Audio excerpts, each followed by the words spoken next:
Hi everyone.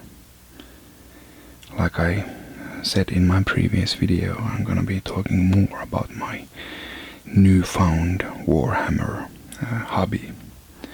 I used to paint and collect and game with these little guys like 15 years ago, but then kinda forgot about it, but still didn't.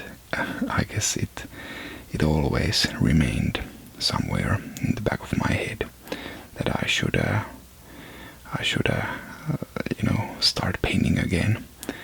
And here we are.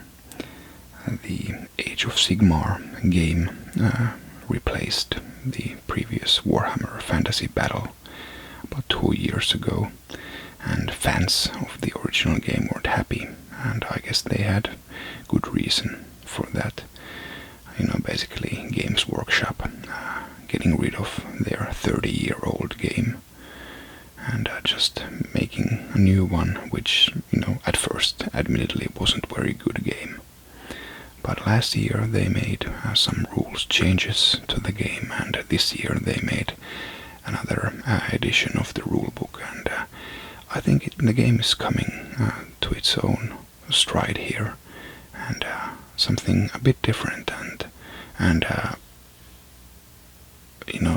it's quite friendly to beginners, and I guess they made the correct choices when they got me hooked again. I just loved the look of the new models here, and just really excited about the hobby again.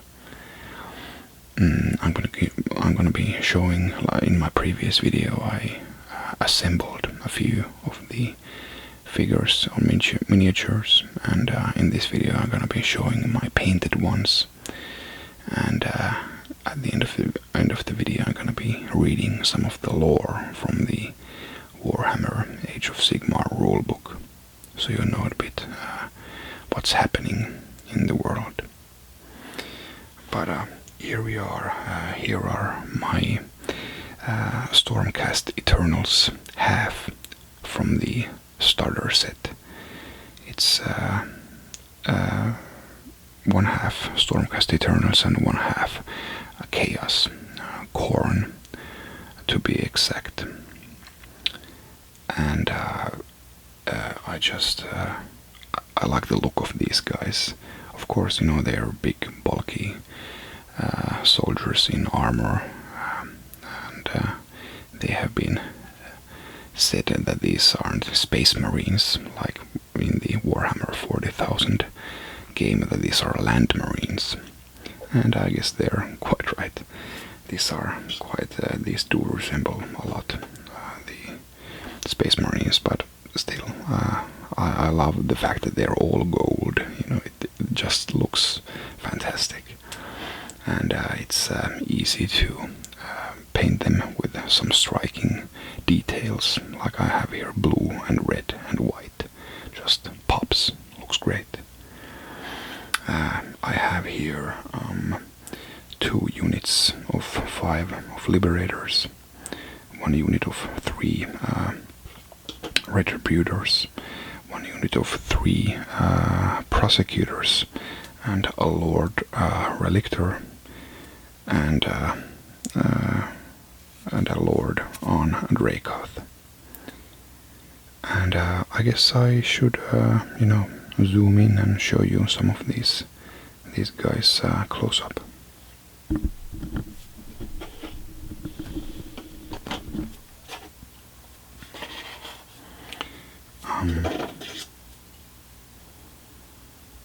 Where to start?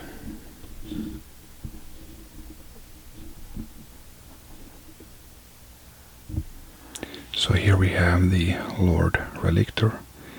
He's a bit of a badass because he carries a human skeleton with one hand at all times. I really like his cloak made from these parchments.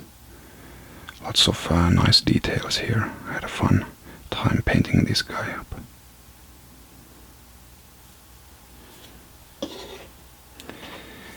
And then we have the retributors with big hammers.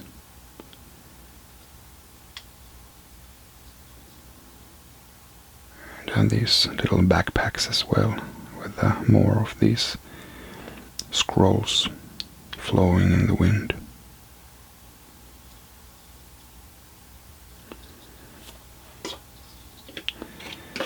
And yeah, then I have 10 of these, these regular guys, liberators.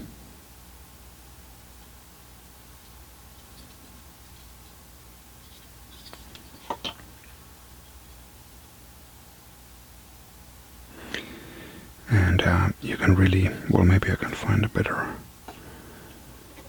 Yeah, here you can see you can really make the base look a lot more interesting with some bushes and a rock, or pebble in this case, but rock in the miniature world. And yeah, the base really can make or break a miniature, so don't try to cut corners on the bases.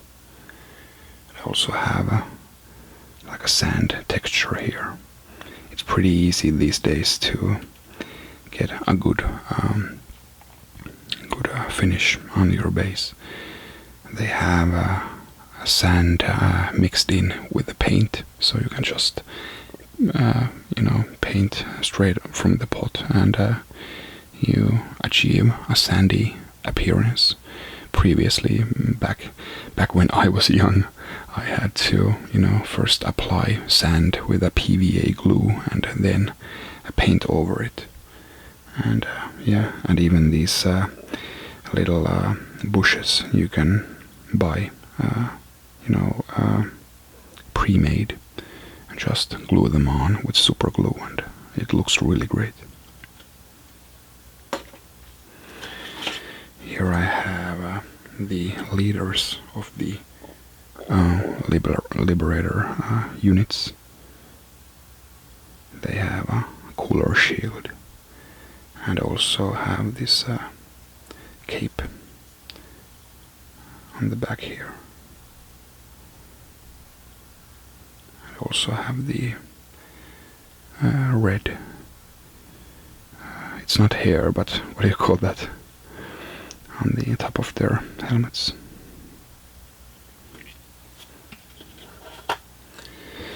And here is the leader of the bunch on his Dracoth. There are a lot of bigger monsters in the Warhammer world, but this was a nice little beastie to start. Again with the same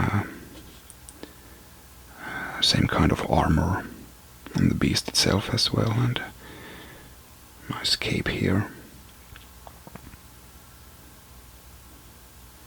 And again, lots of bushes and rocks here to make the base look better.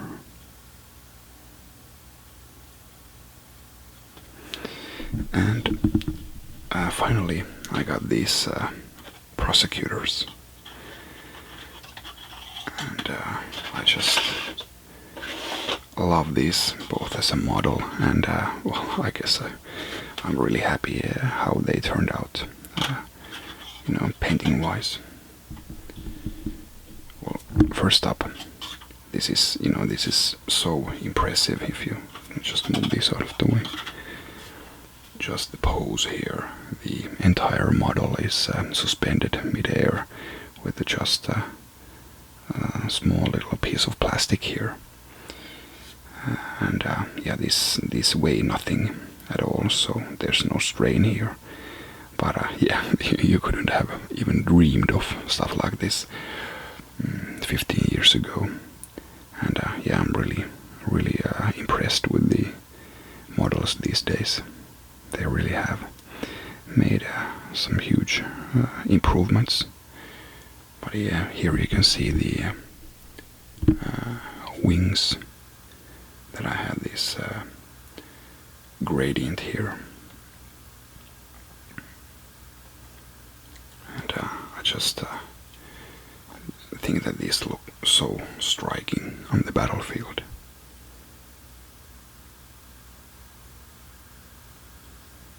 Yeah, these might be my favorite units here from this army. But before I get to reading, I got some baddies here as well. I have only painted one of the Chaos units. And here's Gorgoroth, this red demon. If you're interested in seeing some close-up pictures of this or some of my other maybe upcoming miniatures as well, be sure to follow me on Instagram. I'm FinnGamer there.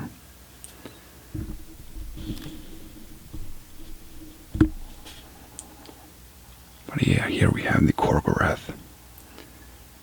A nasty looking monstrosity with all sorts of claws and tentacles and jaws and a pleasant looking fellow. I was really pleased at the especially the backside here, but you can I really tried to make the different shades pop up and clearly define the muscles. And not sure if you can see it in this light.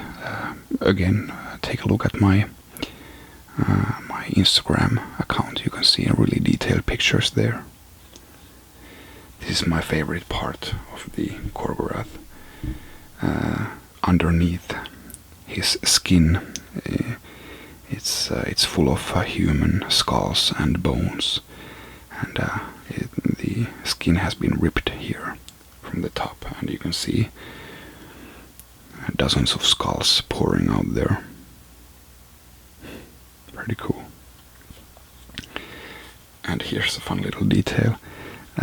Here you can see his tiny little human skull with glowing eyes, and that's in the middle there, acting as the head. Huge teeth and one tiny skull there.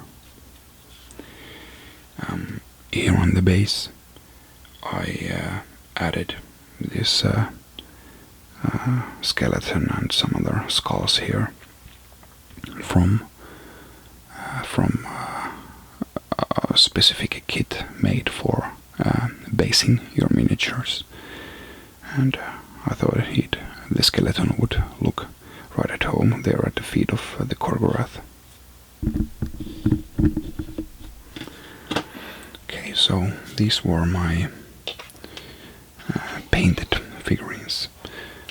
Let me know what you think of my handiwork, and definitely comment to me if you play or have played Warhammer or painted Warhammer miniatures currently or in the past. I'd be really interested in knowing what you've done. I got here one more miniature to show you. I just move these out of the way. And it's a baddie. It's my biggest miniature, and it's probably the best miniature I've ever seen. And let's see if we can fit him here on the screen.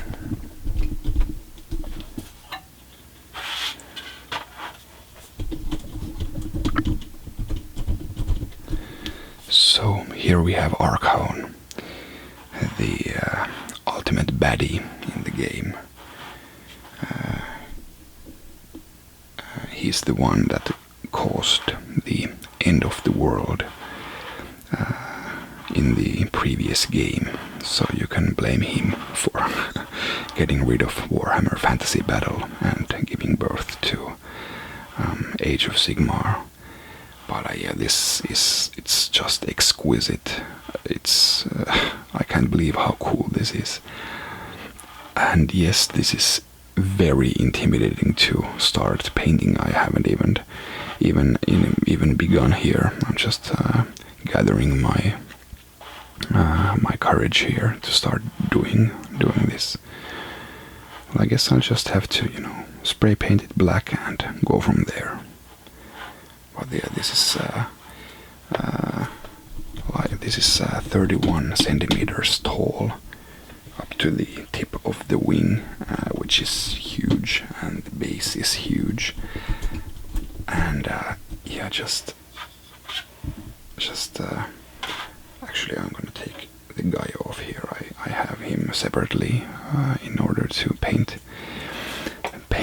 him easier, and just show some of the details here.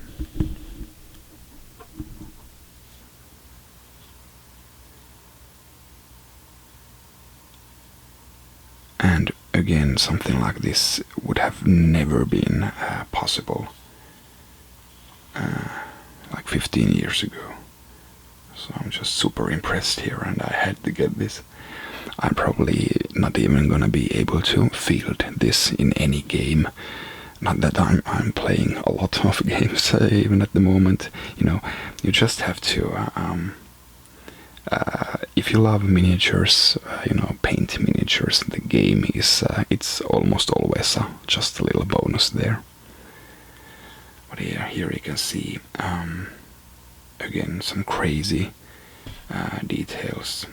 Little birds in flight. Just a couple of feathers touching, and that's enough to keep them flying here. Really cool.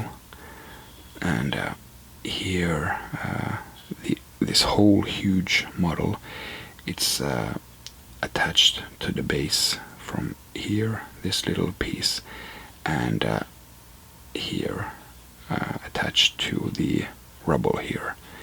Not sure if you can see, but the second tail, it's not even, it doesn't even touch the base. So it would have been really easy for them to do a second point of touch here with the second tail, but they chose not to because the model is cooler that way, and I agree. It's this is so cool. And yes, these are very expensive. One might say that plastic shouldn't cost this much, and they might be right, but still I just can't but be in awe of the sculptor that made this. Of course they're using computers now and whatnot, but the detail is just the fact that this comes in like 100 different pieces. It allows you to get the level of detail that you just can't get when you're molding one piece, even no matter how great of your molding machine is. And that's as such you can't buy figurines of this detail unless you make them yourself, basically. And you can't get them, especially the paintwork.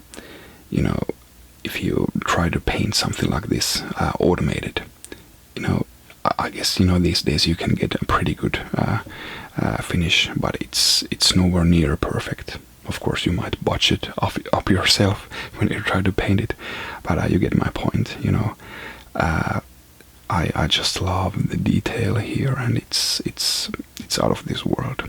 Love it. But now let's read some Warhammer Age of Sigmar lore.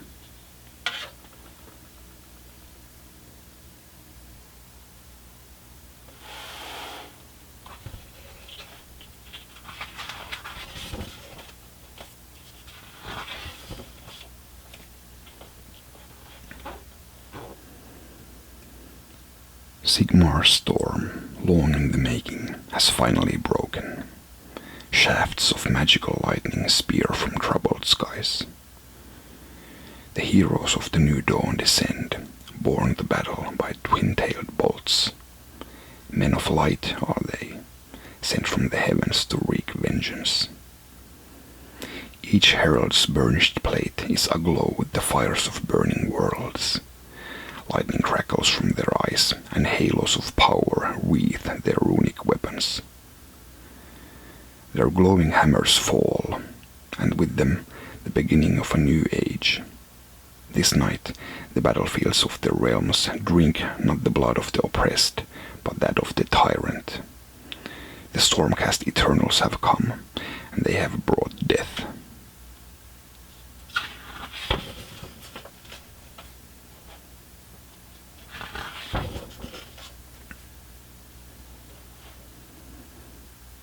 The world before time is no more, but for the laughter of cruel gods, nothing exists where that ill-fated orb once spun. The world's metallic core was hurled through the cosmos by the forces of its own destruction, the god king Sigmar clinging to its Sigmarite surface. A mere bauble next to the monstrous constellations of Vulcatrix, Hydrogos, and Chimerak, the core shone brightly nonetheless. It was caught up and placed in the firmament by the great drake, Rekathion. In return, Sigmar offered his eternal gratitude. He fashioned Rekathion a necklace of purest Sigmarite, so the great drake could forever after bask in its lambent glow. A great friendship began, and over time Rekathion taught Sigmar the secret ways to the mortal realms. So began the Age of Myth.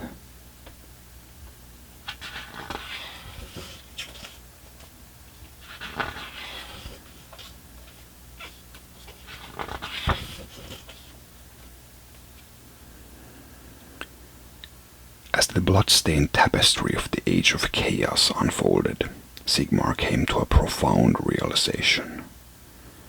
The subjugated people of the realms were close to breaking, and though his direct intervention could turn a losing battle into a victory, it was never enough to win the greater war. So it was that Sigmar embraced wisdom instead of strength.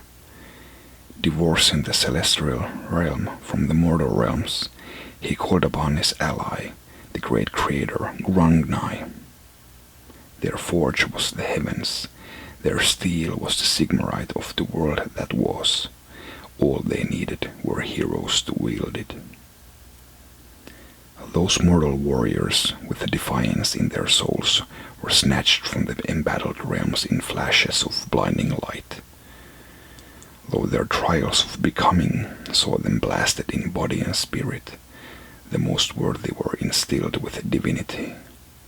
Their souls were steeped in the magic of the stars, and their physical forms imbued with the strength of celestial lions.